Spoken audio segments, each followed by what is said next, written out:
I'm filing for divorce. I found someone younger here. My name's Patrick. I'm 47, been a mechanical engineer for Stonepine Holdings for the past 12 years. That message came through WhatsApp while I was reviewing blueprint specifications for a new manufacturing plant in Tampa. My wife, Gabriella, had been visiting her family in São Paulo for the third time this year. She attached a photo, her arm wrapped around some guy who looked like he could be my son, both of them grinning at the camera like they'd just won something. "He treats me like a queen, unlike you," the next message read. "We've already moved into your house. It's better this way." I set the phone down on my drafting table.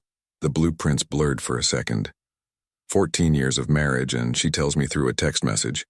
No phone call, no conversation. Just a WhatsApp notification between coffee and my afternoon project review. I picked up the phone and typed back, "Congratulations." Then I locked the screen and went back to work.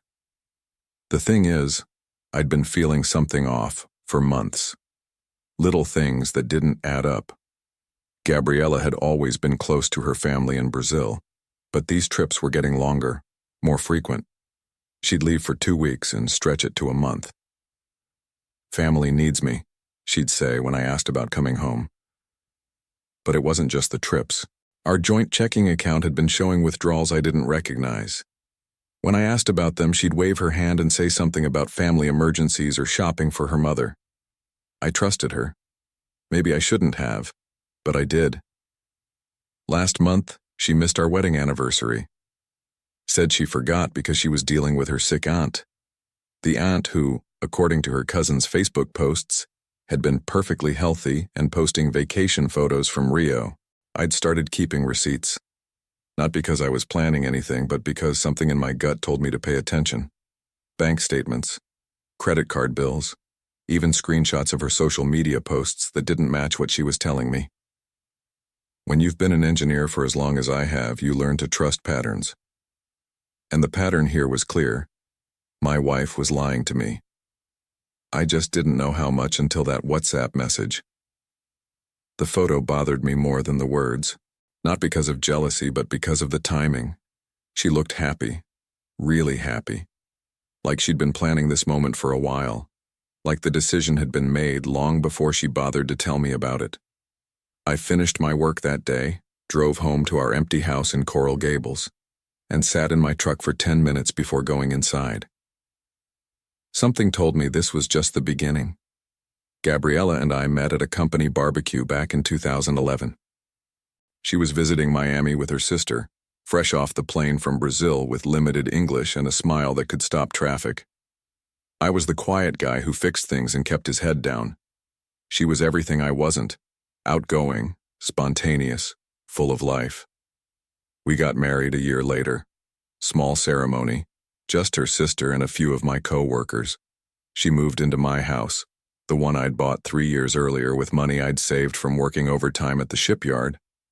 It wasn't much, but it was mine. Or so I thought. The first few years were good. She learned English. I learned some Portuguese. She'd cook these amazing Brazilian dishes, and I'd come home from work to the smell of garlic and fresh herbs. We talked about kids, about her maybe starting a business, about me getting promoted to senior engineer. But Gabriella never really settled into Miami life. She missed her family, missed the culture, missed the way things worked back home. I understood that. What I didn't understand was why the visits home kept getting longer and more expensive. "My mother needs surgery," she'd say, and I'd wire $2,000 to her account in São Paulo. My brother lost his job, and another $1,500 would disappear. The family business is struggling, and suddenly our savings account was lighter by $5,000. I never questioned it. She was my wife. If her family needed help, we helped. That's what married people do. But looking back, there were signs I should have caught. Phone calls that stopped when I walked into the room. Text messages she'd delete immediately after reading. New clothes that appeared in her closet with tags from stores I'd never heard of. The biggest red flag was her attitude toward our finances. She'd always been vague about money, but lately, she'd started asking about my retirement account, about the house deed, about my life insurance policy. Questions disguised as casual conversation but pointed enough to make me uncomfortable. Just curious, she'd say when I asked why she wanted to know. I want to understand our future better. 3 months ago, she'd asked me to add her name to the house title, said it would make her feel more secure, more like this was really her home too. I told her I'd think about it. That was apparently the wrong answer. The trips to Brazil became more frequent after that. The excuses became thinner. And the money transfers became larger. Last week, I'd checked our joint account and found a withdrawal for $3,000 I didn't remember authorizing. When I called the bank, they said it was an international wire transfer initiated online using both our login credentials. I confronted Gabriela about it over dinner. She laughed it off, said she'd needed money for an emergency, and hadn't wanted to bother me at work. That's when I knew for certain. My marriage was over. I just didn't know she'd already decided the same thing. I didn't sleep that night. Instead, I sat at my kitchen table with a cup of coffee and my laptop, reading through 3 years of bank statements, transaction by transaction, transfer by transfer. The pattern was clear once I started looking for it. Every trip to Brazil coincided with large withdrawals. Every family emergency happened to cost exactly the amount we had available in our joint savings. Every time I got a bonus or overtime pay, money disappeared within a week. But the real punch to the gut came when I logged into our credit card account. There were charges I'd never seen before. Hotel rooms in São Paulo, restaurants, shopping, and not just for one person. The bills clearly showed expenses for 2 people. She'd been taking someone else on dates with my credit card. I called the credit card company at 6 a.m. The customer service representative was helpful but professional. Yes, the charges were legitimate. Yes, they were authorized using the correct security codes. Yes, they'd been going on for months. Is there anything else I can help you with today, Mr. Monroe? I hung up and stared at the wall. The worst part wasn't the money. It was the timing. According to the statements, the romantic dinners and hotel stays had started 8 months ago. Right around the time we'd been talking about renewing our vows for our 15th anniversary. While I was planning a surprise trip to celebrate our marriage, she was planning to end it. I picked up my phone to call her. Then I set it back down. What was the point? She'd already made her choice. She'd moved another man into my house. She was spending my money on him. She'd reduced 14 years of marriage to a WhatsApp message. But something else was starting to surface under the hurt and anger. Something colder and more calculating. If Gabriela thought she could walk away with half of everything I'd worked for while leaving me with debt and humiliation, she was about to learn something about the man she'd married.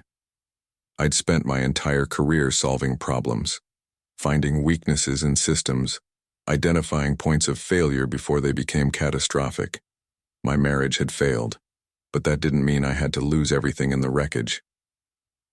I opened a new browser window and searched for the best divorce attorney in Miami. Then I searched for a private investigator. Then I started printing out bank statements, credit card bills, and every piece of documentation I could find. If Gabriela wanted a divorce, she could have one. But she was going to get it on my terms. I made my first phone call at 8 a.m. sharp. The lawyer's name was Janet Torres, and she specialized in complex divorce cases involving financial misconduct. "How much evidence do you have?" she asked after I explained the situation. "Enough," I said, "and I'm just getting started." Janet Torres had been practicing family law for 22 years. Her office in downtown Miami was lined with legal books and awards, but what impressed me most was how quickly she understood what I was dealing with. "International divorce cases involving hidden assets are tricky," she said, reviewing the bank statements I'd brought. "But you've got solid documentation here. The question is, how much more is there?" I told her about the house, about Gabriela's attempts to get her name added to the deed, about the mysterious man now living in my home. "We need to move fast," Janet said. "If she's already cohabitating with someone else while you're still married, that gives us leverage. But first, we need to secure your assets before she tries to drain everything." That afternoon, I drove to our bank and opened an individual checking account. I transferred my next paycheck there instead of our joint account. Small step, but it felt like taking control back. The bigger step came 2 days later when I met with a financial advisor Janet had recommended. His name was Trevor Hughes, and he specialized in asset protection.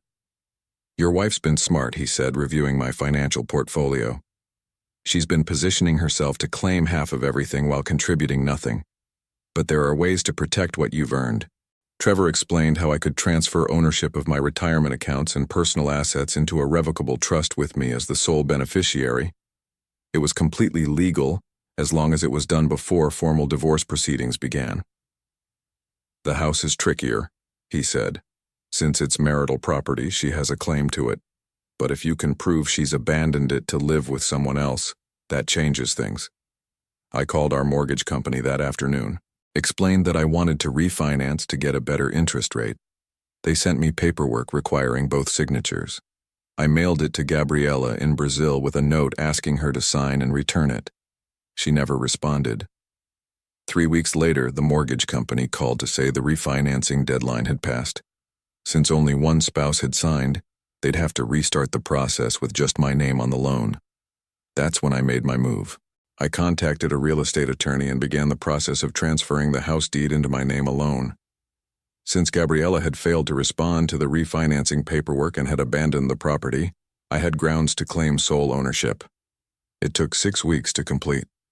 6 weeks during which Gabriela sent me photos from Brazil, bragging about her new relationship. Photos of her and this kid at restaurants I'd never been able to afford. Pictures of them on vacation in places I'd always wanted to visit. She was living like a queen on my money while making sure I knew about it. But while she was posting pictures on social media, I was systematically documenting every expense, every transfer, every piece of evidence that would prove financial misconduct in court. The private investigator Janet had recommended was worth every penny. His name was Carlos Santos, a former police detective who specialized in international investigations. "Your wife's boyfriend isn't just young," he told me during our first meeting. "He's broke. No job, no assets, no prospects. She's been supporting him entirely with money from your accounts." Carlos had traced the money transfers. Every wire to Brazil had gone straight to accounts linked to this kid. Rent payments, car payments, shopping sprees. Gabriela had essentially been paying for another man's lifestyle while telling me it was for family emergencies. "There's more," Carlos said. "She's been planning this for months, maybe longer. I found emails between them going back almost a year." He showed me printed screenshots. Love letters written in Portuguese, translated into English. Plans for their future together. Discussions about getting married once her divorce was finalized. And calculations. Detailed calculations about how much money she expected to get from our divorce settlement. She'd been spending my money to plan my replacement. The emails Carlos uncovered revealed the full scope of Gabriela's plan. She hadn't just met this guy and fallen in love. She'd been methodically preparing to leave me for over a year. The worst email was dated 3 months after her first trip to São Paulo this year. In it, she detailed our entire financial situation to her boyfriend. My salary, our savings, the value of our house, even my retirement account balance. "He wants to know if you're worth the trouble," Carlos translated from the Portuguese. She told him you are. Said you're boring, but profitable. Boring, but profitable. 14 years of marriage reduced to a cost-benefit analysis. But the deeper I dug, the more I realized Gabriela had underestimated me. While she was planning her exit strategy, she'd made several critical mistakes. First, she'd continued using our joint credit card for her romantic expenses. Every dinner, every hotel room, every gift she'd bought for her boyfriend was documented on statements I could access. My lawyer estimated she'd spent over $20,000 of marital funds on adultery. Second, she'd been sloppy about the money transfers. When you wire money internationally, banks require detailed paperwork about the purpose and recipient. Gabriela had lied on every form, claiming the money was for family medical expenses when it was actually going to support her boyfriend. Third, and most importantly, she'd abandoned our house to move in with another man while we were still legally married. In Florida, that constituted desertion and adultery, which could impact how assets were divided in a divorce. Janet Torres was practically gleeful when I brought her the evidence. "This is a lawyer's dream," she said, reviewing the documentation. "Financial misconduct, abandonment, adultery, and fraud. She's violated every aspect of her marital obligations while trying to claim half your assets." "What does that mean for the divorce?" I asked.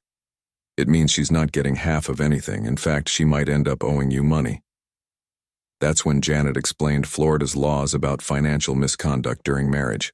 If one spouse uses marital funds for an extramarital affair, the other spouse can claim reimbursement for those expenses, plus interest, plus damages. "We're talking about potentially $40,000 to $50,000 she'd have to pay back to you," Janet said, "assuming she has it." Carlos's investigation had already answered that question. Gabriella's boyfriend had no assets. She'd blown through most of her own savings supporting him. The only money she had access to was what remained in our joint accounts, which, thanks to my proactive transfers, wasn't much. "There's one more thing," Carlos said during our next meeting. "She's been telling people in Brazil that you're abusive, that she had to escape to protect herself." He showed me social media posts in Portuguese where Gabriella painted herself as a victim fleeing a controlling husband. Her family and friends were rallying around her, offering emotional and financial support for her brave escape. "She's building a narrative," Carlos explained, "making herself the victim so people don't question why she left her marriage for a kid with no job." I stared at the translated posts. According to Gabriella, I was controlling, emotionally distant, and financially abusive, the complete opposite of reality. "Can we use this?" I asked. Janet nodded. "Defamation during divorce proceedings can impact settlement negotiations, especially when we can prove the claims are false." I had bank records showing I'd given Gabriella complete access to our finances, phone records showing I'd rarely even called her when she was in Brazil, social media evidence of her posting happy photos from our marriage right up until she met her boyfriend. The truth was documented. Her lies were about to catch up with her. With all the evidence gathered, Janet and I developed what she called the nuclear option. Instead of waiting for Gabriella to file for divorce in Brazil, where laws might be more favorable to her, we would file first in Florida and catch her completely off guard. "International divorces are complicated," Janet explained. "Whoever files first generally controls the jurisdiction. If she files in Brazil, she might be able to claim different asset divisions or support requirements. But if we file here first, everything gets decided under Florida law." The plan was elegant in its simplicity. We would file for divorce, citing abandonment and adultery, immediately freeze all joint accounts, file for exclusive use of the marital home, and demand reimbursement for all misappropriated funds. "She'll never see it coming," Janet said. According to her social media posts, she thinks she's in control of this situation. 3 days before we filed, I took one final step. I changed all the passwords on our joint accounts and set up alerts for any attempted access. If Gabriella tried to withdraw more money, I'd know immediately. Then I waited. The process server found Gabriella at her boyfriend's apartment in São Paulo on a Wednesday morning. Carlos had provided the exact address. According to his report, she answered the door in a bathrobe, clearly not expecting legal documents from Florida. Janet called me an hour later. "She's been served. The clock is ticking." Under Florida law, Gabriella had 20 days to respond to the divorce filing. During that time, she was prohibited from accessing any marital assets or making major financial decisions without court approval. I spent those 20 days moving my remaining personal belongings out of our house and into a rental apartment near my office. It wasn't much, but it was mine. No shared spaces. No reminders of broken promises. On day 18, my phone started ringing. "Patrick, what are you doing?" Gabriella's voice was different than I remembered, higher pitched, panicked. "Getting divorced," I said calmly. "Like you wanted. This isn't what I meant. You can't just take everything. I have rights." "You had rights. You gave them up when you moved another man into our house. That's not permanent. He's just visiting." I laughed. I actually laughed. "Gabriella, I have bank records of you paying his rent for 6 months. I have emails where you plan your future together. I have photos of you two playing house in my home. Nothing about this is temporary." The line went quiet for a long moment. "We can work this out," she said finally. "We don't need lawyers. We can divide things fairly." "We already are. My lawyer says you owe me $47,000 for misappropriated marital funds, plus the cost of this divorce, plus potential damages for defamation." "I don't have that kind of money." "I know. That's why we're seizing what's left in our joint accounts to cover what you can pay. The rest will come out of your share of any assets." "You can't do this." "I'm not doing anything. You did this. I'm just cleaning up the mess." She hung up. 2 days later, Janet received a call from a lawyer in São Paulo representing Gabriela. They wanted to negotiate a settlement. "What do you want to do?" Janet asked. I thought about it for exactly 10 seconds. "Tell them no." She made her choice. Now she lives with the consequences. "You realize this means going to trial? It could get expensive. Some things are worth the cost." The trial was scheduled for 3 months later. Gabriela would have to return to Florida to defend herself against charges of financial misconduct and abandonment. She'd wanted a divorce. She was going to get one she'd never forget. The courtroom in downtown Miami was smaller than I'd expected. Judge Patricia Williams had been presiding over family law cases for 15 years, and according to Janet, she had no patience for financial misconduct during divorce proceedings. Gabriela walked in wearing a black dress and dark sunglasses, flanked by 2 lawyers she'd somehow managed to afford. She avoided eye contact with me completely. Her boyfriend hadn't made the trip. "Your Honor," Gabriela's lead attorney began, "my client was driven to seek companionship elsewhere due to an emotionally unavailable marriage. She simply fell in love." Judge Williams looked unimpressed. "Mr. Torres, please present your evidence." Janet stood up with a thick folder of documents: bank statements, credit card bills, wire transfer records, email printouts, social media screenshots. 3 months of investigation condensed into undeniable proof. "Your Honor, the defendant systematically drained marital assets to fund an extramarital affair while planning to claim half of the plaintiff's property in divorce proceedings. She lied to financial institutions about the purpose of international transfers. She abandoned the marital home to cohabitate with another man, and she defamed the plaintiff on social media to justify her actions. The evidence was presented piece by piece. Every dinner charged to our credit card. Every wire transfer disguised as a family emergency. Every email planning her future with money she intended to steal from me. Gabriela's lawyers tried to argue emotional abandonment. They claimed I'd worked too much, neglected her needs, failed to appreciate her culture. Judge Williams cut them off. "Counselor, your client used marital funds to support another man for 6 months. She lied on federal banking forms. She abandoned her home to live with her lover. The court is not interested in marriage counseling theories." The verdict was swift and brutal. Gabriela would receive nothing from our divorce. No house, no savings, no retirement benefits, no alimony.